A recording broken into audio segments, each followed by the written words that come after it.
जी हाँ दोस्तों, यदि आप भी एक सीएससी वेली हैं या फिर आप एक कॉमन सर्विस सेंटर संचालक हैं या फिर दोस्तों आप एईपीएस से किसी का पैसा निकासी और जमा का काम करते हैं, तो दोस्तों आज का ये मेरा पूरा वीडियो आपके लिए बहुत ही इंपॉर्टेंट होने वाला है। नमस्कार दोस्तों, मैं हूं सोनू और आप सभी देख रहे हैं मेरा और आपका YouTube channel VLE help group. स्वागत करता हूं आप सभी का।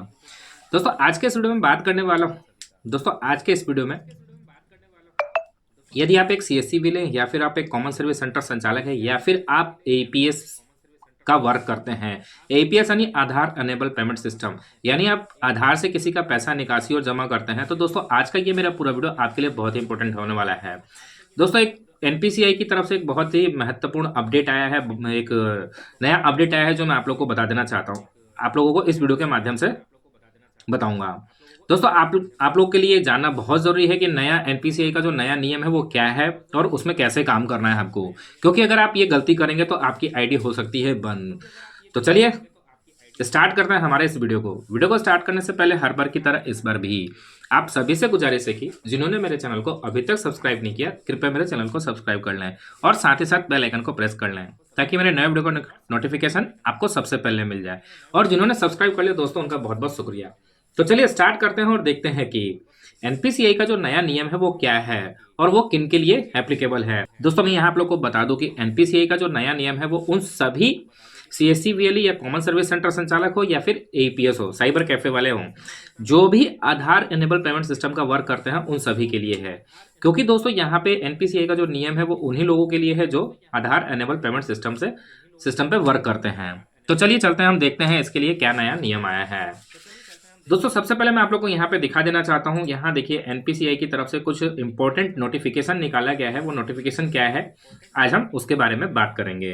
देखिए दोस्तों यहाँ बता दूं, डीजीपी का नया अपडेट या एईपीएस का जो नया अपडेट आया वो कुछ इस तरह का है। इंपॉर्टेंट नोटिफिकेशन, ठीक है। DBA 2FA biometric authentication everyday before doing transaction.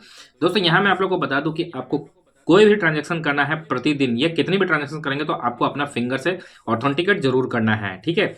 Execute every day मतलब प्रत्येक दिन करना है। Make sure biometric mismatch cash are limited. यहाँ एक चीज जो और बहुत ही इंपॉर्टेंट है, जो भी आप एपीएस का वर्क करते हैं या डीजीपी हो या फिर आप कोई भी एपीएस चलाते हो, पेनियर हो या फिर फिनो हो, कोई भी हो दोस्तों, उसे स्पाइस मनी हो, यहाँ पे दोस्तों मैं आपको बता दूं कि आपको श्योर करना है कि आपका जो बायोमेट्रिक आप थंब दे रहे हैं वो श्योर लगना चाहिए, क्योंकि उसमें जो लिमिट है वो लिमिट लगा दी गई है, ठीक है।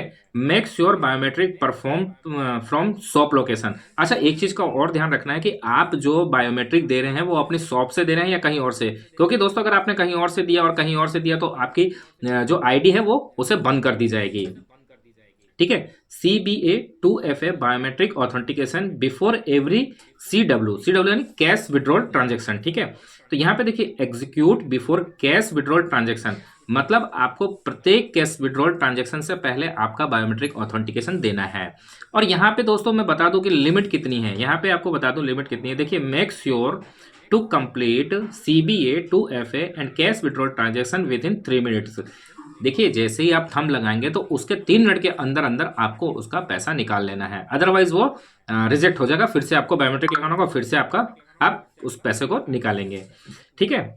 Make sure biometric mismatch cash are limit. आप श्योर कर लीजिए, आपको ये निश्चित करना है कि आपका जो बायोमेट्रिक है वो श्योर होना चाहिए, सही होना चाहिए, यानी उसकी भी एक लिमिट है, ठीक है। Make sure biometric perform from shop location. यहाँ पे भी वही चीज कहा गया है कि आपको क्या है, आपकी जहां शॉप है वहीं से आपको बायोमेट्रिक लोकेशन करना है। आप इधर उधर से करेंगे तो आपकी आईडी ब्लॉक कर दी जाएगी। अब एनपीसीआई की तरफ से ये कड़े नियम निकाल दिए गए हैं, ये कठोर नियम निकाल दिए गए हैं, आपको उसका विशेष ध्यान रखना होगा।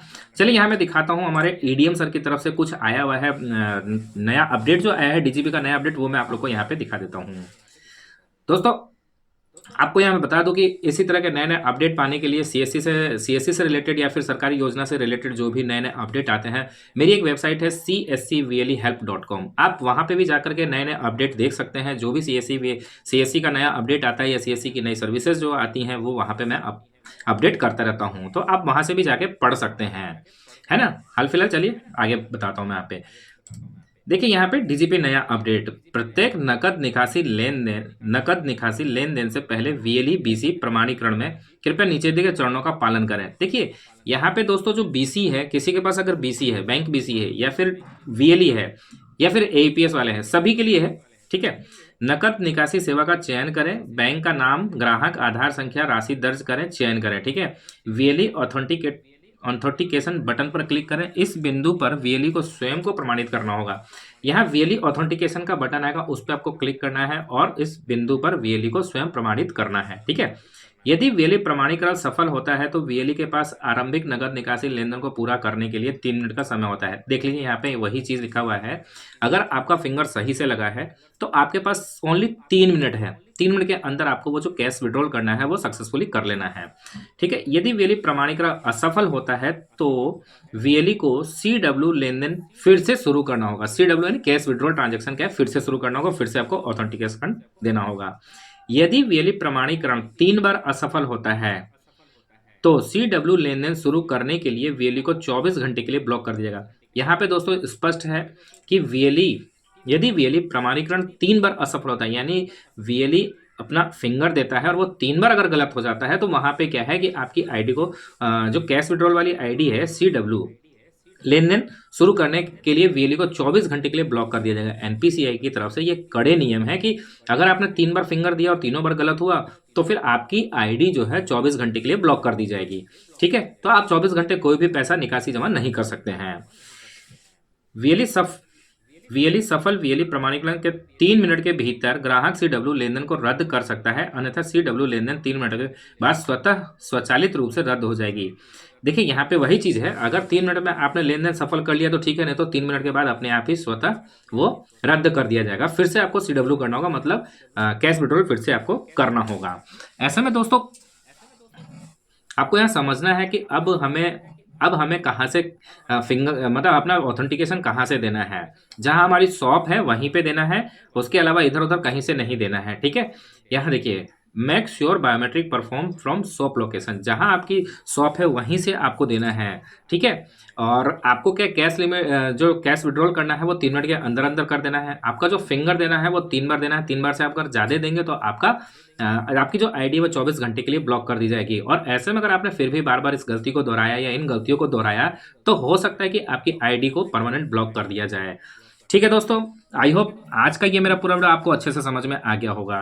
जितने भी सीएससी वाले हैं, जो भी कॉमन सर्विस सेंटर संचालक हैं या जो एईपीएस चलाते हैं, उन सभी के लिए बहुत ही इंपॉर्टेंट इन्फॉर्मेशन है जिसे आपको समझना बहुत ही ज़रूरी है कि आपको अब कैश विड्रॉल, दोस्तों कैश विड्रॉल का जो काम है वो धीरे धीरे और टफ होता जा रहा है।